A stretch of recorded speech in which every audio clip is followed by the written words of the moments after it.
WW3 update, but first, yep, the hunting stuff's out. It's wild chicken season. Yay! Yee-hee! Yeah, me and Bob are going to go on a wild chicken shooting rampage later this afternoon, aka rough grouse. And my dad is off moose hunting. Yeah! I hope he gets a moose. I hope so much. Last minute thing there, a couple of guys were heading up to Zone 14 in Quebec there, which is pretty far north. It's not super north, but a couple hours anyway. And yeah, they needed an extra guy, and they said, "You want to come?" And I said, "Yeah." So he's going to an outfitter's, and there's a good possibility we got some more mouth meat. Mm-hmm. So I'm very, very tickled pink about that. But now about the depressing stuff going on in the world. Delightful. It's a nice day. It's cold though. Oh, geez, it's cold today. It was like in the minuses last night. Okay. This lady, this congresswoman, her name is Carly something. I can't remember the name, but it's not really significant. It's more to show you the mindset of the people that I'm talking about. That every time I hear that, oh, they'll never go to war because, they know it's insane. It's that, no, these people are insane. That's the problem. And there was a CNN or Fox News, I can't remember exactly which one. Again, I watched it last night, and it was just a small little clip. And I'm pretty sure it was Fox News, but anyway, they're sitting there, and they're talking to this woman who's kind of a Zionist, to do with the banking system. Everything like that, and I'll put her name in the maybe in the title or something or whatever. But it doesn't really matter, because all you need to know is this is how they are thinking.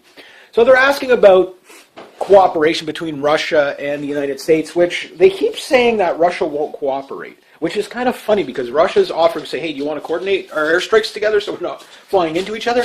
They're doing all this. Again, I'm not trying to paint the Russians as saints. The Russians are manipulating this to their advantage, and they're not really in Syria solely for the benefit of the Syrian people. There's a lot of self-interest in there, and those who follow my channel know what those self-interests are. Because again, Russia, yes, dog, let me sit down, get away from my chair. Woof. Such a bad dog. All right. Big dog, but okay, so like they got a lot of interest there. And that's why they're there, because there's a lot of places, if it was about humanitarian aid, there's a lot of places they could intervene closer to home and help out, right?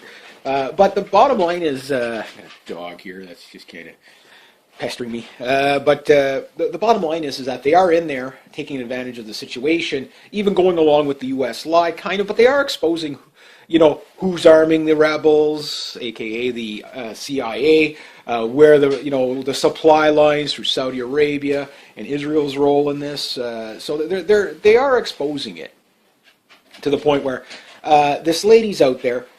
And they were asked, okay, well, is Russia being belligerent over the airstrikes in Syria? Which is kind of funny how the airstrikes from Russia is a bad thing, but the airstrikes from everybody else is a good thing. Like, it's like people are probably looking at this. It's like, what the hell are they talking about? How can it be bad if coalition jets are bombing ISIS, but bad, or good if coalition jets are bombing ISIS, but bad if the Russian ones? But anyway. So they're saying they want to put she goes, what we need to do is put a no-fly zone, enforce the no-fly zone around our the Free Syrian Army and our, she goes, basically our proxy groups or whatever. So basically openly admitting, yes, we created these douchebags in the first place, and that's the whole thing. Like, it's openly admitted. I don't know why people say no. The U.S. isn't arming ISIS. Yes, they are. It's like. They give the weapons, I'll paint it very simple, they give the weapons to the Free Syrian Army, okay? The Free Syrian Army always hands their weapons over to ISIS. They hand them over. They don't fight or struggle. The Free Syrian Army isn't really that big in comparison. And they're intertwined with ISIS. They're working together. It's this idea, okay, well, you want safe passage, give me all your weapons. And again, the Iraqis, they're out there looking at the Russians and saying, yeah, we'll give you intel and we'll coordinate with you. The Americans don't want to comply with this. They're going to hold back information from the Iraqis. So the Iraqis know what's going on. They would know what's going on more than anybody, right? Trust me, they're living in hell. So we see even France is going to be kind of semi. It's hard to say what France really will do and what kind of intelligence they will do with the Russians, but even they're kind of flip-flopping a bit. And I have a feeling that Hollande, I'm not saying he's a good guy or anything like that, but I'm thinking out of self-preservation, France might, make good with Russia in certain areas just to be safe, be on the safe side, so that when the big war breaks out, remember, we were on your side, and we were just going to stay out of it. Just don't drag us into it. That's you guys fight it out. We're over here. We are lovers, not fighters. That type of thing. Eh? Yeah.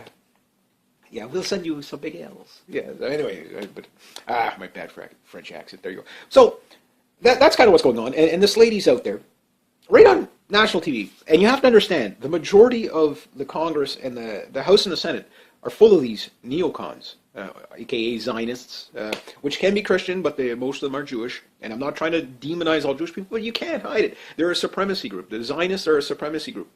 Their doctrine is almost identical to Nazis, to the Nazi ideology. It's a supremacy movement. Call it what it is. It's not to demonize all one. It's like saying all Muslims are jihadists, which we know that's not true. Most of these jihadists are mercenaries. They're as loyal as you pay them, right? And that's what's going on in Syria. Is mostly jihadis. Doesn't mean there isn't some legit ones, which there are, and you can't say, okay, well, these jihadis have nothing to do with Islam, but it's inspired there. So again, it's a gray area. You never mind looking at it, it's all this way or it's all that way.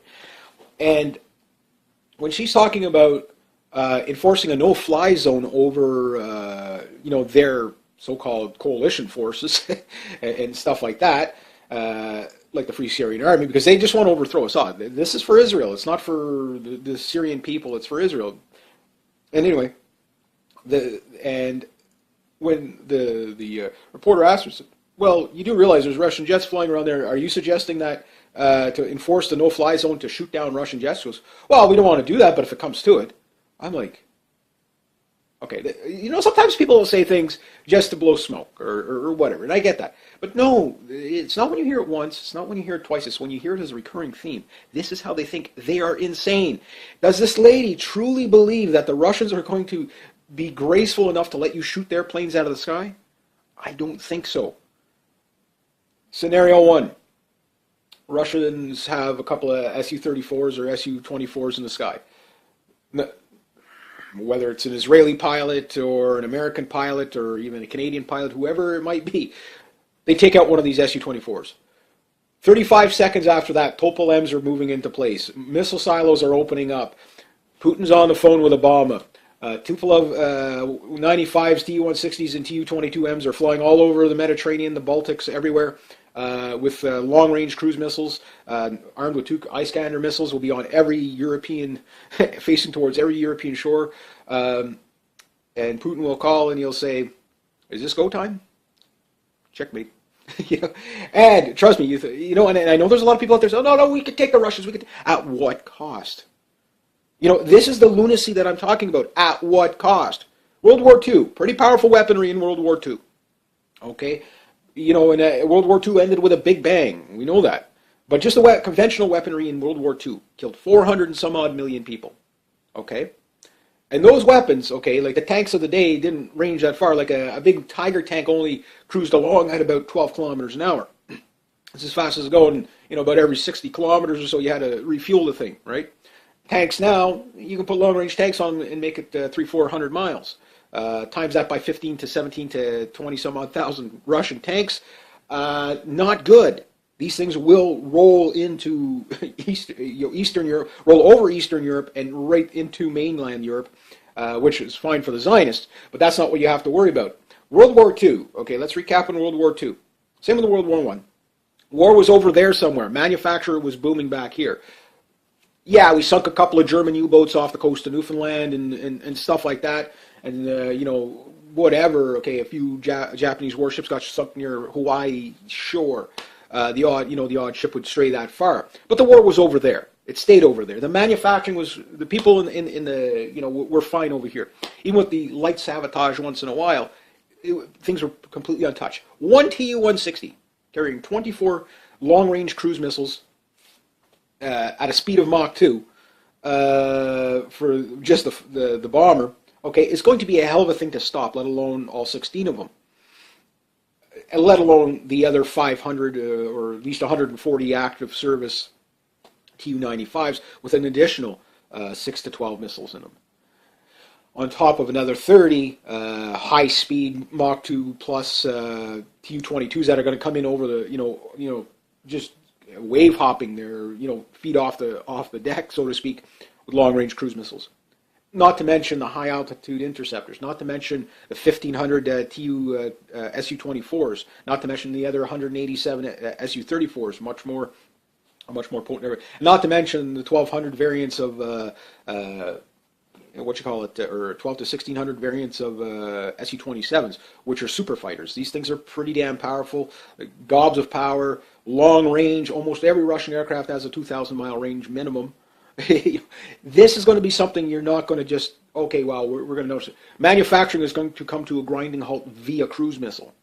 Not to mention the Topol M's and stuff like that, if those things get launched. No, we will not be shooting down Russian aircraft.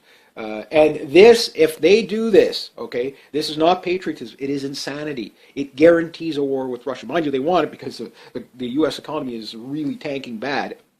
They're trying to do a slow crash and bleed out, but it's uncontrollable at this point. It's starting to really get noticeable.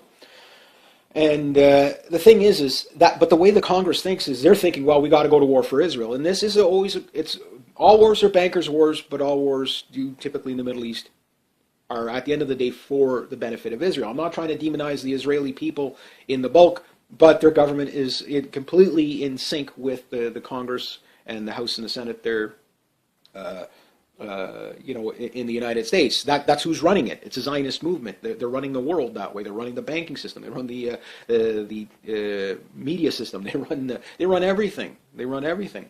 They're all in problem with power. But it's very few people. But the thing is, these few people are doing can do a lot of damage. They can do much more.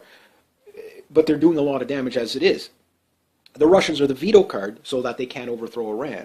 Because once Russia starts shooting, so does China. So now you got a 1-2 punch. And if you add it up, okay, if you go with just what's on the books, yeah, you're looking at maybe a 4 million man army between Russia and China. If you look at conscription and the people that they can roster up, you're talking about between Russia and China, possibly more, and the bigger threat probably actually going to be manpower-wise from China. You're looking at a total of probably 750 million man army. Nobody can take that. That's just, it's too big. They will spread far and wide very quickly. And no, there will not be a safe manufacture area to keep the war going. The world will just completely burn. The Middle East will be the vacation spot.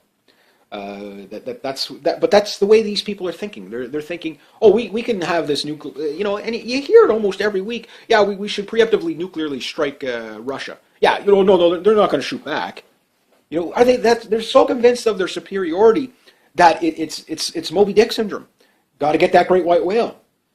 Ship be damned, crew be damned. Got to get that great white whale. That's the way these people are thinking. They're idiots. But more importantly, they're clinically insane. They sound like they're rational. They sound like they're talking, something that's achievable. It's not achievable. Case in point, part 2 of this kind of lunacy thing that's going on. We know about the Germans flying armed Typhoon fighters, interceptors armed now with live missiles, which, okay, yeah, flying around with live missiles for training is one thing, but these are flying around with missiles, I don't know if they're still doing it this week, but they were doing it last week, or the week before or whatever, to counter, there in the Baltics to counter Russian aggression, so to speak, as they're calling it. But we're provoking the Russians, period. Again, I'm not a Putin fan. The man's a criminal. Don't get me wrong. But he isn't the one going around provoking, to trying to start the war. He's responding. The Russians respond. You do something, they 10 up you. You make a statement like this, watch what Russia's going to do. They're going to probably now send, 50 more fighters to Syria. The Chinese, okay, they stay under the radar. They'll take a gamble and 50-50 win or lose.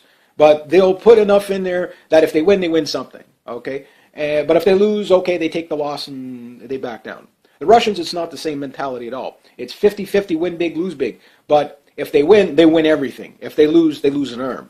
They don't mess around. They go all or none. And the Russians have always said this. Look, we don't want war, but we're not going to back down for it. And we're prepared for it. And if you look at the preparedness level of Russia, I'm not saying their troops are the best troops in the world. It doesn't really come down to that. It comes down to the numbers. It comes down to just the tactics. Again, a handful of guys can defeat many if they're placed in the right spot, right? But the Russians are prepared. You know, since 2010, after the United States pretty much declared war on Russia through the NDRP, the Russians came out and responded right away, saying that we will do snap readiness drills at any given time. The military could be put on full alert at any given time, drill night or day, 24/7, and that's what they've been doing. They're doing exactly what they said. Now, over there in Britain, okay, with all the tensions heating up in the Baltics, okay, they're looking at their tanks, the very, very capable Challenger tanks, and their battalion strength is 14 tanks, I think, right? And they can't maintain that. They have all these tanks that have a lot of problems. They need to be fixed up. They're not ready to go. If your tanks aren't ready to go, your aircraft aren't 100% ready to go in World War III, with a P-51 Mustang, okay, engine overhaul on that thing was a 24-hour overhaul, and maybe I think it was something like every, don't quote me on the time, but every something like 16 to say maybe 40 hours of flying time, you had to rebuild the engine depending on how hard the pilot would push the engine, right? And that was typical. So that's a lot of maintenance for a World War II fighter. But for the most part, these things stayed in the air, mission after mission. Spitfires, yeah, patch it now, fix it later, get it back in the air, right? Modern day fighters aren't like that. They come down. A CF-18, which is the same as the FA-18 in the States in a lot of ways, a little bit different for we Canadianized them for our purposes. For every 1 routine hour of flying, you get 12 hours of routine maintenance, okay? So you fly an 8-hour day, that airplane isn't going to be back up the next morning. Most likely, it's probably going to be on rotation, right? You fly your entire fleet 8 hours a day, you're going to start having problems with your airplanes after about a week because you can't maintain the maintenance. The maintenance crew is like, you're going to have 75 people working on one airplane, just to get it back in the sky. And yes, during Desert Storm and stuff like that, they maintained a 94, 96% turnaround rate. The airplanes were back in the air. But they had no real force on them. They weren't getting shot at. They weren't damaged. You add damage into the mix, the airplane's on the ground a lot longer.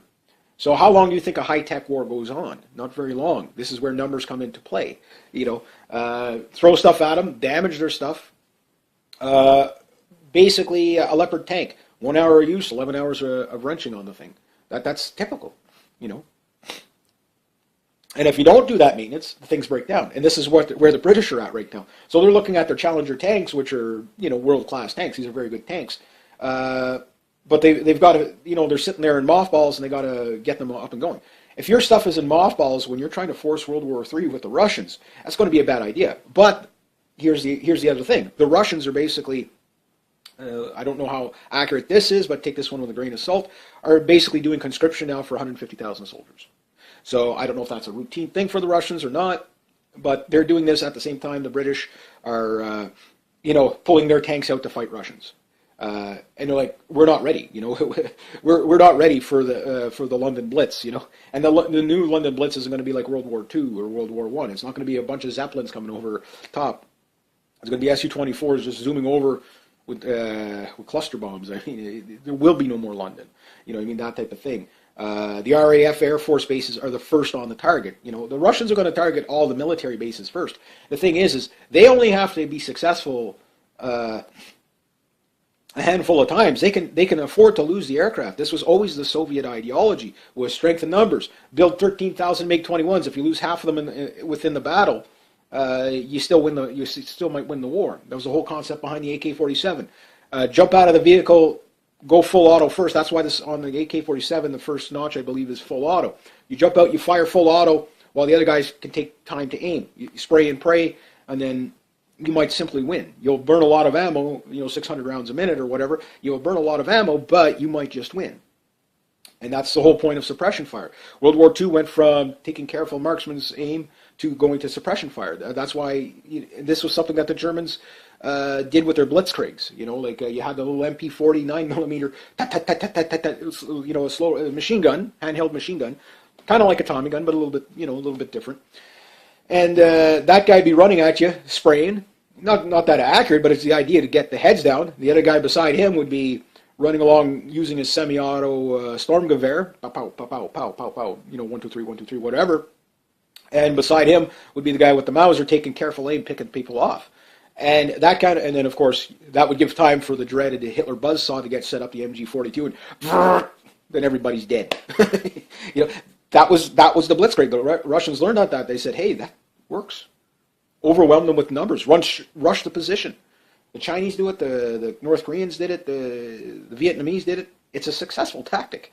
That's why, again, if you're not ready to defend off those kind of tactics, if the Russians were to roll tanks today and set their air force into World War III mode, people would be caught with their hands down. I'm not saying it would be a global sweep, but the amount of casualties would be astronomical. It would be astronomical. And yet you have douchebags, and the reason why these people in the Congress say these things is because they don't have to fight these wars. You're going to have to go. Their kids are not going to have to go fight these wars. And if they do, they're going to be put into some area. Okay, the war's breaking out in Europe. Okay, we're going to station these people in I don't know, in Hawaii or someplace like that. You know, someplace where they're or Antarctica. We're going to send because you never know. You know, those Russian subs might make it to Antarctica and come up through that way. You know, so yeah, so we'll make sure that they're safe in Antarctica. You know. And that's the thing about these politicians. That's the hypocritical part of them, is that they get these wars started, but they don't have to fight. They're not Alexander the Greats and ride out with their troops, you know. So the thing is, and I know most of my American audience, you know, like some of them will say, you know, you always bash my country and stuff like that. You know, I agree with you. We don't like our Congress. We don't like our president. We don't like any of them. But you have to understand, this is what I'm criticizing, is the people in the Congress. I know the American people don't want this, you know. Well, maybe there are. Well, of course, there's some that do, but they don't know any better. And the thing is we need to put, you know, one thing I try to do with these videos is to paint the picture of what might actually take place. Yes, it's speculation. Maybe the Russians would be caught with their pants down, and maybe they're really true. Maybe, let's say, for the sake of argument, Vladimir Putin is thinking, well, if we can just get the Americans to join us, we can actually beat ISIS. And let's say Vladimir Putin is completely clueless that ISIS is a CIA proxy army. We'll pretend he is, which we know he's not, but because he keeps saying, well, you know, if the West keeps arming these jihadi groups, you know. Again, it was funny to listen to Putin the other day in the 60 Minutes interview, like, just because he knows the propaganda. Like, the man is very calculated. He selects his words carefully and everything. And he snickers when he knows, like, okay, here they're setting me up for the demonization. Here we go. And he'll just snicker because he'll just roll his eyes and snicker because he knows he's a propagandist. He knows what you're doing. He's not stupid. But we'll go with the argument of sake that he's about as you know, you know, he's Mr. Magoo. We'll say he's like Mr. Magoo. And next thing you know, he's not expecting Russian airplanes to get shot down. Next thing you know, NATO runs right into Russia's, you know, in a preemptive strike, and they completely win all. Okay, not a single loss to NATO, not a single loss to Europe, not a single loss, but we kill 90 million Russians, leaving 10 million. Did we really win? You know, okay, we don't like Putin, so we're going to kill everybody in the country. We don't like Saddam, so we're going to kill 1.5 million Iraqis. You know, are people not getting it? Like, it's genocide. You know, it's completely, and it's because of a handful of people in the Congress and stuff like that, and in NATO, and you know, over there in the Parliament in England, that think these are good ideas. Now the British are kind of wavering because, again, they're on the front step, right? They're right beside the bear. They really don't want to be the first ones to pull the hair out of the bear's arse because that thing's going to swipe you. And they know this. And again, if they're pulling out their tanks, getting them ready for World War III, you know, of course, I'm not going to say that, but just, again, we look at the timing of everything. The Germans are nervous. Everybody's nervous. The Germans are sort of kind of switching fences. You know, they're jumping to the other side of the fence. They are sending people to Russia. You know, maybe we've got to calm this down. And again, at some point, you know, like some of these politicians over there, I think Hollande is one of them. Again, I'm not putting a lot of faith in him, but again, we see him, you know, talking with Putin and stuff like that in the airport about a year or so ago. You know, kind of flashing, you know. We see them kind of slowly trying to open the communication lines. I think it's out of self-preservation because I think when the ones that, you know, like the world elite said, well, we'll be hiding in our bunkers, we'll be safe and damn the population, you know. And even the ones that, you know, they're okay, no, the ones in the Congress, and there are some of them, again, they're insane, so they don't know what they're saying. But they're in there in the Congress, yes, I love America, and yes, we can win, and yes, this and this and this. They don't realize the death and destruction they're going to reap on their own people. You know, if the Russians come looking for war, be ready for them. Sure. Find fault with that.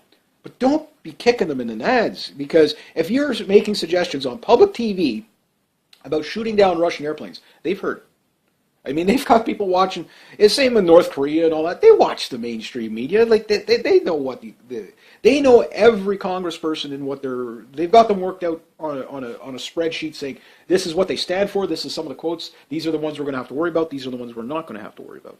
They got this all. Same with the CIA. Same thing. They got everybody categorized. You know, it's spy vs spy stuff, right? That's been going on for years. That's nothing new. MI6, same thing. MI5, same thing. They got everybody all kind of classified, and okay, these are our allies over there. These guys might be swayed. These guys, no, they're going to get us killed. So they know who's who, right? But again, when you're looking at the Congress, and now that it is think about it, you got a Democratic president who's a warmonger, big time, with a full house of neocons of GOP in the House and the Senate, who love war. These are Kissinger's lunatics, right? And they love war because again, they don't have to fight it. Their kids aren't going to have to fight it. You're going to have to fight it. So they don't mind provoking it because somehow they think it's patriotic or whatever. But at the end of the day, it really does come down to the banking system, which is failing. Putin knows this. And because of that, that's why I think the Trump card, there's many reasons, but, you know, the gas pipelines and all that. But one of the reasons, too, is they know that with the Russians putting their ultimate veto, instead of doing their veto at the United Nations, which they have booked their airstrikes, they have let the United Nations know, yes, we are doing a flight plan here, flight plan there. France has sold the Mistral warships, helicopter carriers to Egypt, so what I'm thinking is Egypt's just going to turn around and sell them to Russia. You know, it's like, okay, well, you know, that type of thing. So that deal, you know, even Egypt, even though they got a U.S. puppet in there, we're starting to see them waver. You know, we're starting to see them, you know, okay, well, we'll coordinate with the Russians and stuff like that. Again, there's no good guys there. You know, the world elites around the world, no politicians, not even here in Canada, none of them are in it for the people. They're in it for these big corporations. They're definitely in it on behalf of the bankers, and they're in it, you know, for Israel. Usually it always comes back to Israel. Again, not trying to demonize Israel. Yes, Israel has the right to defend itself against people who attack it, like any other country, sure. But when you go around provoking every single person in the Middle East and arming jihadi groups, well, blowback's a bitch. That's just, you know, Israel's going to wipe itself out through its own ideology. And I'm sure there's a lot of people there that don't deserve to be, you know, like there's a lot of in it. This is why you're having such clashes right now, Jew on Jew, so to speak. Doesn't make it on the mainstream media so much, but it is there. You know, I mean, there's always been, you know, like, you know, the Palestinian thing, and we now see the Palestinian flag raised at the United Nations, so what does that tell you? Factions are fighting. So Israel's not going to exist in 10 to 15 years. I agree with a lot of political analysts. Well, it might exist, but it's not going to look the same because the world is kind of, you know, saying we don't want the Zionist agenda. And people are starting to get outside that racist and bigot kind of mentality, where it's like, well, if I say something against the Jews, well, 6 million of them got burnt in the ovens in Auschwitz and places like that. But again, okay, 6 million Jews may have been put into ovens. People will debate whether it happened or not. I'm not a Holocaust denier. I believe there was, but the point is there's been many Holocausts. And in that 6 million Jews, there was another 5 million people of other whatevers. So it wasn't just Jews that got stuffed into ovens under the Nazi camps. And 1919 Bolsheviks, Gingrich Yagoda, you know, who was a Jew, he wasn't nice to people anyway. How many, 20 million died under that? You know? So again, you know, Jews have done just as much genocide government-wise as non-Jews. So I mean, humanity has never been a lack of creativity of you know, beating each other over the head. We've always been good at that. And for what? You know, the whole point of this is that none of it is relevant. None of it. There's no point to it. To go to war with Russia, no point to it. For a piece of paper and a bit of control over resources. Like really, it is not. Like these people they're worse than heroin addicts. These bankers, these politicians, the corporation. It's that power and money. Absolute power absolutely corrupts. Yes, everybody gets that. But the thing is, it's all an illusion. It can be taken away from you like that. And life is short, you know. And these guys want to, you know, annihilate half the planet in a nuclear war. They're idiots. They're insane. They're completely insane. As far as that little shooting going on over there in Ohio. 10 people dead, including the shooter. The shooter going in and asking the name or the religions of the people before he shot. I don't know much more than that on it. Probably going to harp back to something that I've been saying, not saying it added to be mean or cruel. And in fact, if I didn't care, I wouldn't say nothing.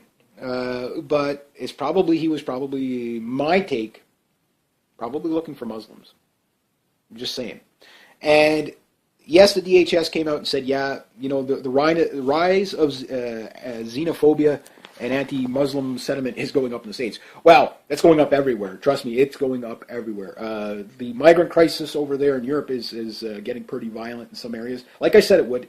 And like I said, Western countries will be a dangerous place for Muslims in the near future.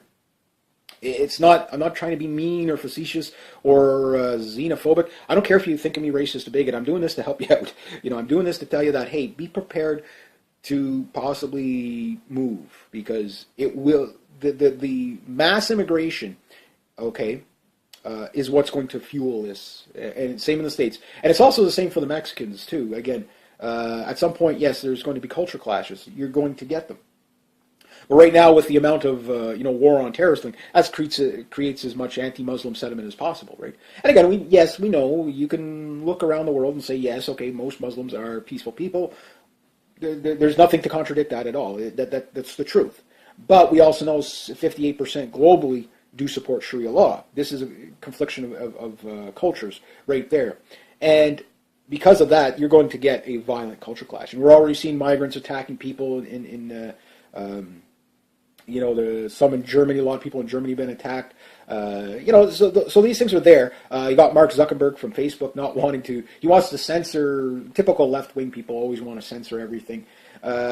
He wants to censor the anti-immigrant or anti-Syrian comments and stuff like that on Facebook. But it doesn't matter. You can try to stop it, but if you're safer to have that information out there than not, because if people bottle it up, they go out and do crazy things. And like I say, when people stop believing the rule of law, bad things happen. But until the law enforcement and the judges and the prosecutors start rounding up these bankers, elite bankers, and politicians, it's full steam ahead to global chaos. Mad Max world it will be. And then at that point, their unions and their paycheck won't mean nothing.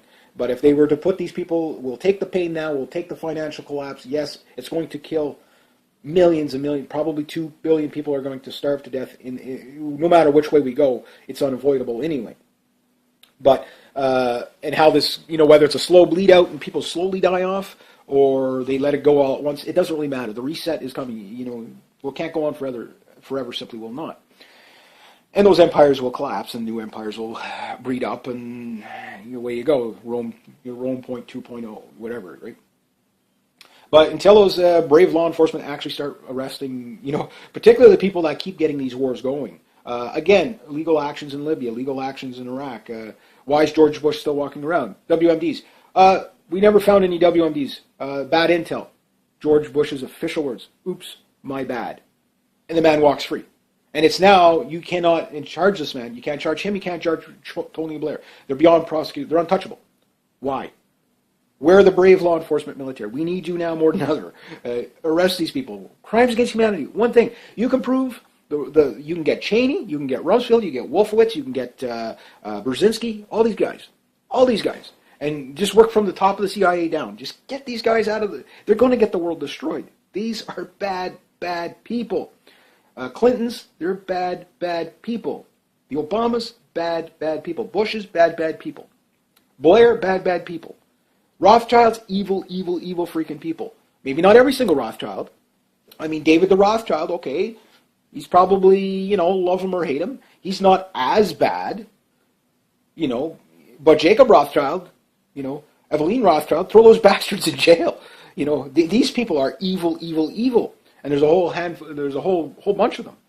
And, and they're very communist-minded, those Rothschilds. They're control freaks like you wouldn't believe. Rockefellers, David Rockefeller. This man is a genocidal maniac. Again, George Soros. George Soros is now starting to send money into Syria to basically help fund propaganda. I forget the name of the propaganda machine that's being funded right now. And one of my commenters said this, watch, as soon as Russia does airstrikes, all you're going to see is, civilian casualty here, civilian casualty there. And of course they're doing that. But none of them can be verified. A Russian airstrike and there's all these civilian casualties, but none can be verified. And they all do it at the same time. Every Western media channel does it at the same time. No. We have an honest and a very critically thinking mainstream media, don't we?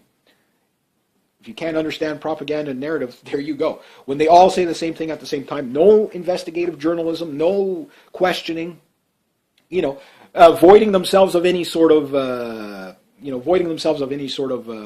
liability. Well, no, we said we couldn't verify it, but we're going to tell you all about it.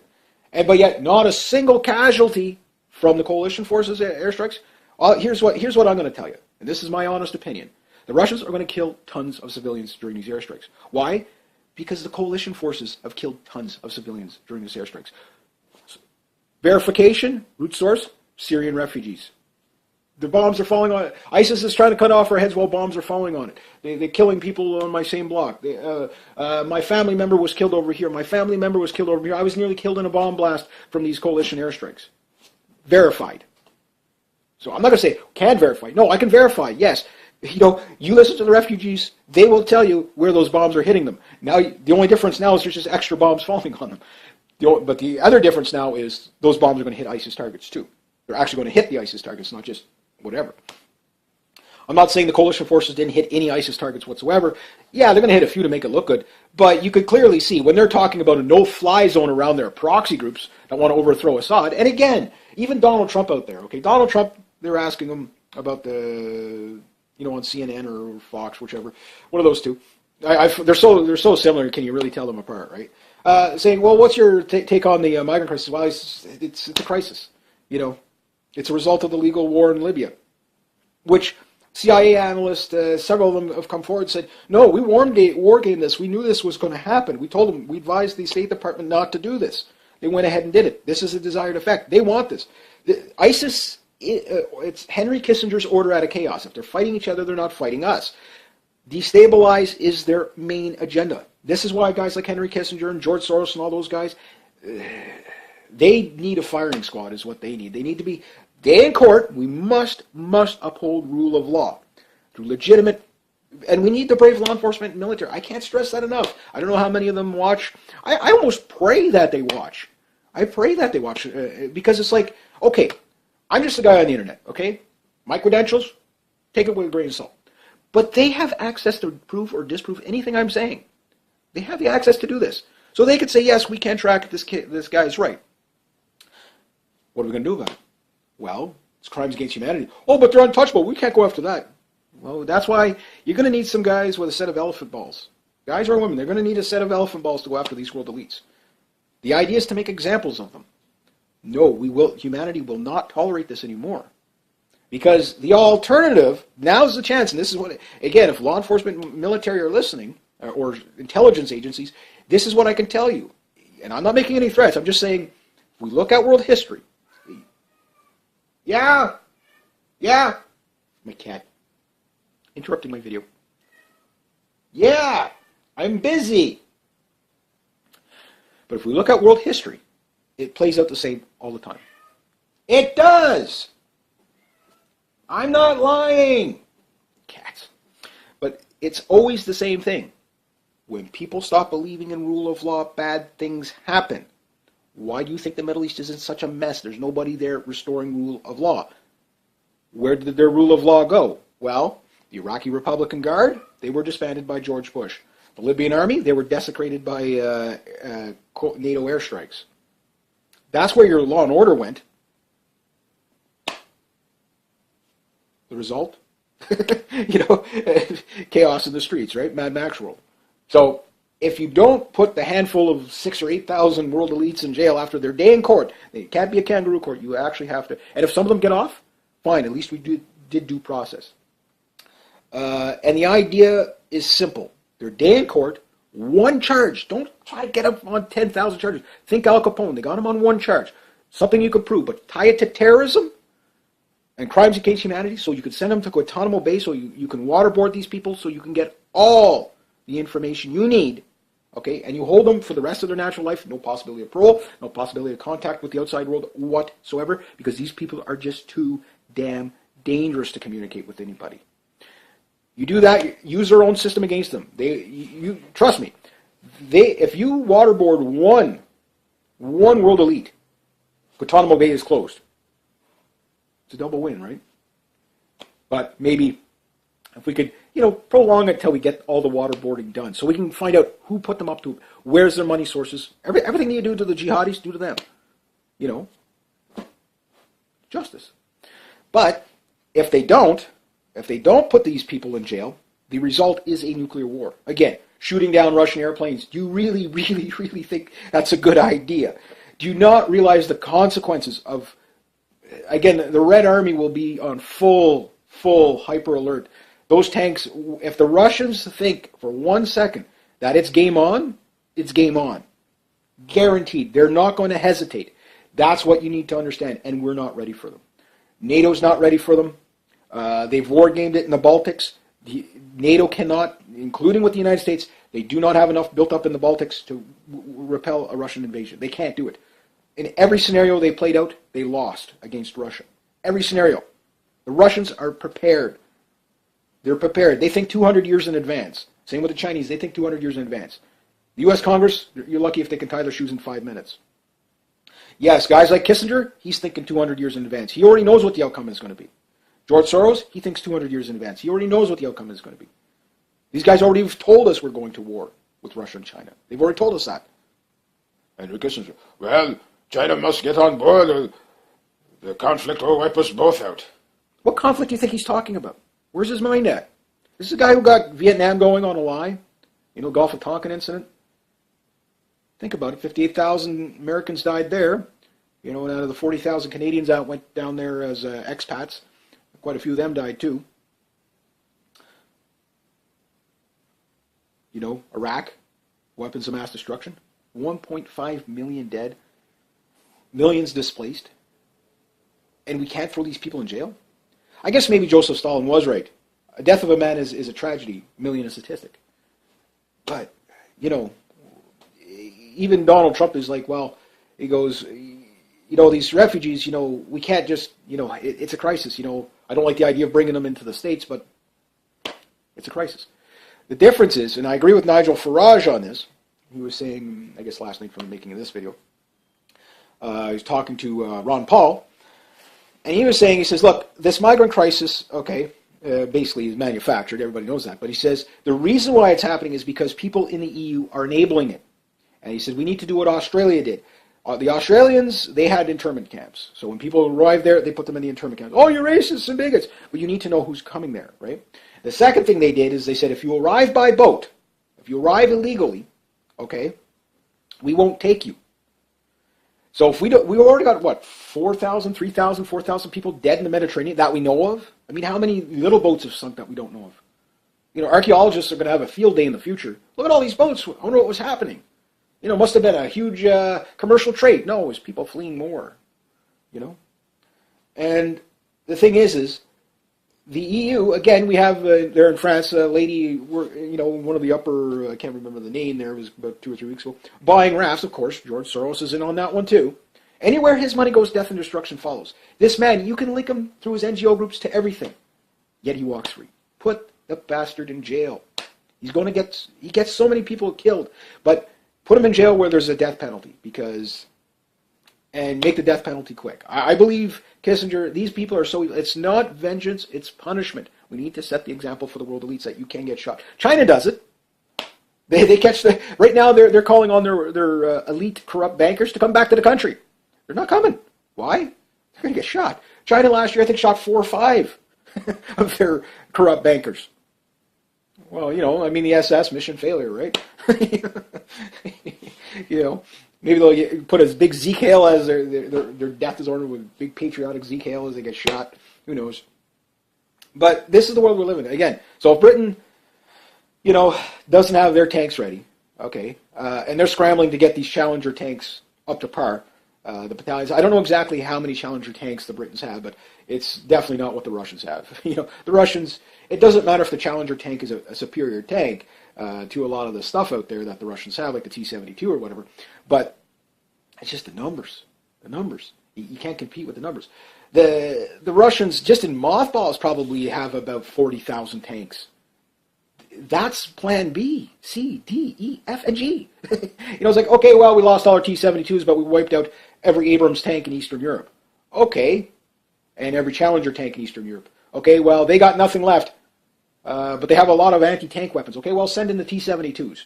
The remaining of the T-72s and T-80s. Okay, we lost all them. Okay, well, they're out of anti-tank weapons. Let's send in the T-63s. We still got about 10,000 of those left. Okay.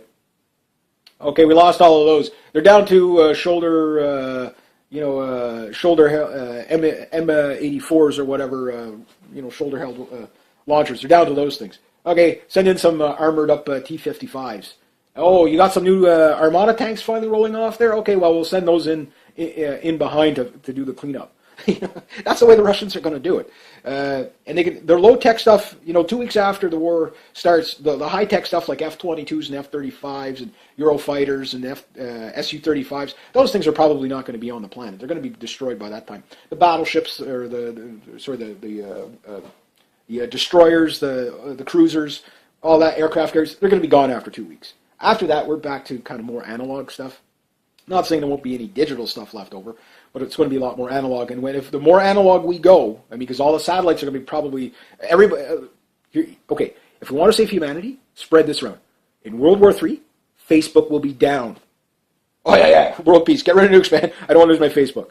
Star Wars program, keep that sucker grounded. Keep it grounded. Nobody launches anything. Yeah, world saved by narcissism. Hey, you never know. If it works, I'm for it. If it works, if it works for the benefit of mankind, I'm for it. So with that, 2 weeks after the war starts, all you got is all this old Russian analog stuff, BMP 1s and 2s. That's plenty. They're still in large enough numbers. Okay, so they take out 4,000 mothballed MiG-21s. Okay, you fly the sucker 100 hours without any maintenance. Who do you think is going to win the war? You know what I mean? Maybe they might not win. Maybe they might not. But at what cost? The weapons are very, very powerful.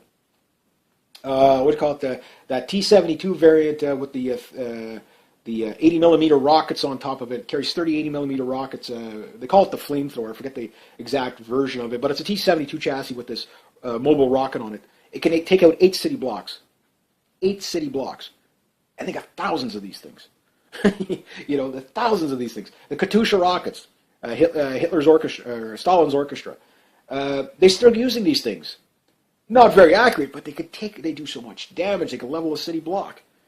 These 122 millimeter rockets, they just, long range, they just blow the shitballs out of everything. Not very accurate, but effective. That's what we got. That's what we're dealing with. So anyway, I'm going to leave it at that. And again, I know that some people think this is all just fear porn and stuff like that. No, I'm talking about incidents that are going on. I'm not saying it's going to break out tomorrow, but I'm saying if you can't see the preparation for it, yes, there's always an ongoing preparation for war in all countries because we have militaries and you would expect them to do that. But it's the frequency of it is not normal. It is way higher than expected, and it's concentrated in an area. It's not sporadic throughout the world. It's concentrated, and that's what you need to look at. This concentration of Eastern European buildup for war. Again, the goal from the world elites is to get the Eastern Europeans killed by burning down the Russian troops by fighting a war against Russia. So meaning the Polish, Lithuanians, Hungary, Ukraine. That's what the whole thing about Ukraine is about, is to get Russians to get a war going so you can burn down their troops. Why? Because I'm pretty sure if we can't take the Russians in the Baltics, okay, there's probably a good chance that we can't take them anywhere else. So this is why they need to get Russia into war, so they could burn down their troops. That's how we made them semi-collapse in the first, which was a false collapse, but it was still a collapse. Was what they did was get the escalation so high, get them burnt up in a war like in Afghanistan and stuff like that. Keep it going, keep that war going. It's not to help the Mujahideen. Nobody cares about them. They gave way to the Taliban, but nobody cares about them. What they care about is burning up Russian troops.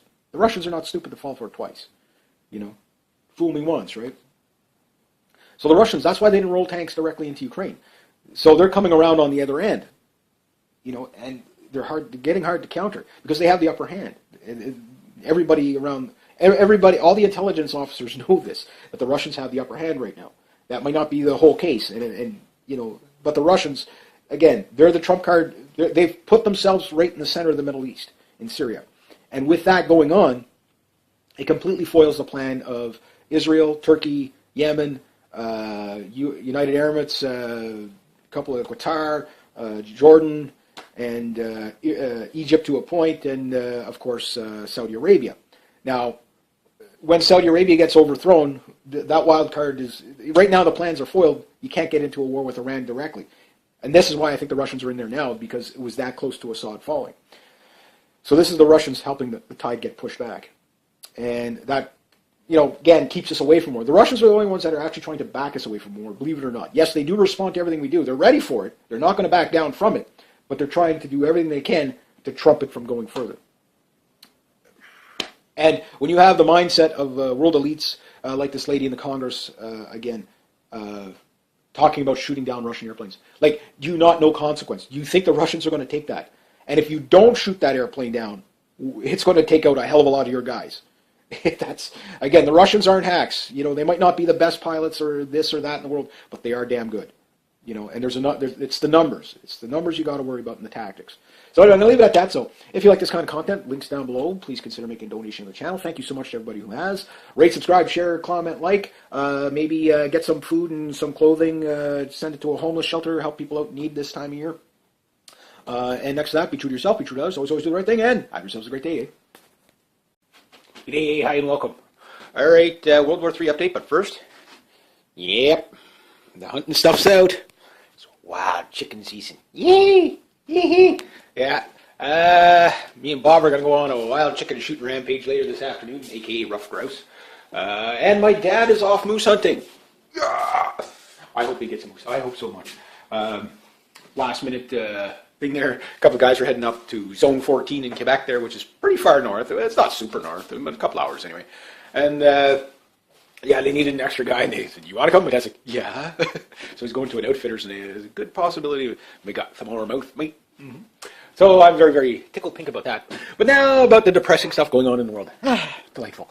It's a nice day. It's cold though. Oh, geez, it's cold today. It was like in the minuses last night. Okay. This lady, this congresswoman, her name is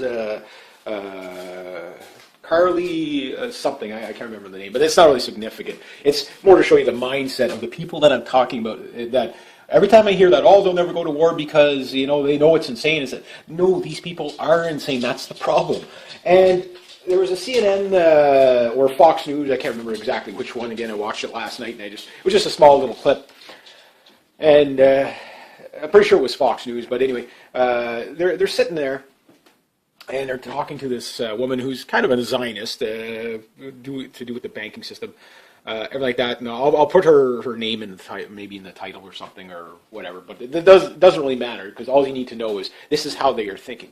So they're asking about cooperation between Russia and the United States, which they keep saying that Russia won't cooperate, which is kind of funny because Russia's offering to say, "Hey, do you want to coordinate our airstrikes together so we're not flying into each other?" They're doing all this. Again, I'm not trying to paint the Russians as saints. The Russians are manipulating this to their advantage, and they're not really in Syria solely for the benefit of the Syrian people. There's a lot of self-interest in there, and those who follow my channel know what those self-interests are. Because again, Russia, yes, dog, let me sit down. Get away from my chair. Woof. Such a bad dog. All right. Big dog, but okay. So they got a lot of interest there. And that's why they're there, because there's a lot of places, if it was about humanitarian aid, there's a lot of places they could intervene closer to home and help out, right? But the bottom line is, I got a dog here that's just kind of pestering me. But the bottom line is that they are in there taking advantage of the situation, even going along with the U.S. lie, kind of, but they are exposing, who's arming the rebels, a.k.a. the CIA, where the supply lines through Saudi Arabia and Israel's role in this. So they are exposing it to the point where this lady's out there, and they were asked, okay, well, is Russia being belligerent over the airstrikes in Syria? Which is kind of funny how the airstrikes from Russia is a bad thing, but the airstrikes from everybody else is a good thing. Like, it's like people are probably looking at this, what the hell are they talking about? How can it be bad if coalition jets are bombing ISIS, but bad, or good if coalition jets are bombing ISIS, but bad if the Russian ones?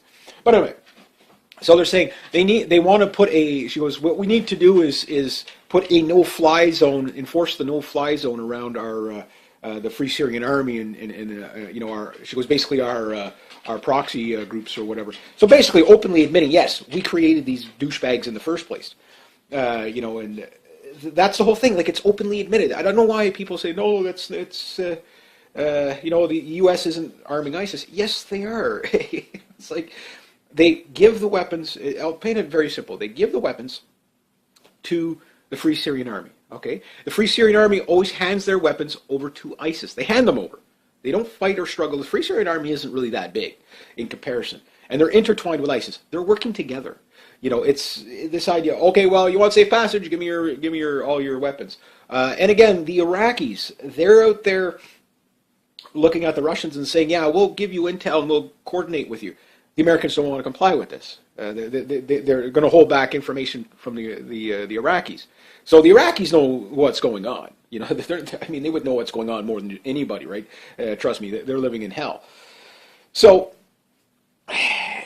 we see even France is going to be kind of It's hard to say what France really will do and what kind of intelligence they will do with the Russians, but even they're kind of flip-flopping a bit. And I have a feeling that Hollande, I'm not saying he's a good guy or anything like that, but I'm thinking out of self-preservation, France might, make good with Russia in certain areas just to be safe, be on the safe side, so that when the big war breaks out, remember, we were on your side, we were just going to stay out of it, just don't drag us into it. That's, you guys fight it out, we're over here, we are lovers, not fighters. That type of thing, eh? Yeah, we'll send you some big L's. Yeah, anyway, but, my bad French accent, there you go. So, that's kind of what's going on, and this lady's out there, right on national TV, and you have to understand, the majority of the Congress and the House and the Senate are full of these neocons, aka Zionists, which can be Christian, but most of them are Jewish, and I'm not trying to demonize all Jewish people, but you can't hide it. They're a supremacy group. The Zionists are a supremacy group. Their doctrine is almost identical to Nazis, to the Nazi ideology. It's a supremacy movement. Call it what it is. It's not to demonize all one. It's like saying all Muslims are jihadists, which we know that's not true. Most of these jihadists are mercenaries. They're as loyal as you pay them, right? And that's what's going on in Syria. Is mostly jihadis. Doesn't mean there isn't some legit ones, which there are, and you can't say, okay, well, these jihadis have nothing to do with Islam, but it's inspired there. So again, it's a gray area. You never mind looking at it, it's all this way or it's all that way. And when she's talking about enforcing a no-fly zone over, their so-called coalition forces and stuff like that. Like the Free Syrian Army, because they just want to overthrow Assad. This is for Israel. It's not for the Syrian people. It's for Israel. And anyway, when the reporter asked her, well, you do realize there's Russian jets flying around there. Are you suggesting that to enforce the no-fly zone to shoot down Russian jets? She goes, well, we don't want to do that, but if it comes to it. I'm like, okay, sometimes people will say things just to blow smoke or whatever, and I get that. But no, it's not when you hear it once, it's not when you hear it twice, it's when you hear it as a recurring theme. This is how they think. They are insane. Does this lady truly believe that the Russians are going to be graceful enough to let you shoot their planes out of the sky? I don't think so. Scenario 1. Russians have a couple of Su-34s or Su-24s in the sky. Whether it's an Israeli pilot or an American pilot or even a Canadian pilot, whoever it might be, they take out one of these Su-24s.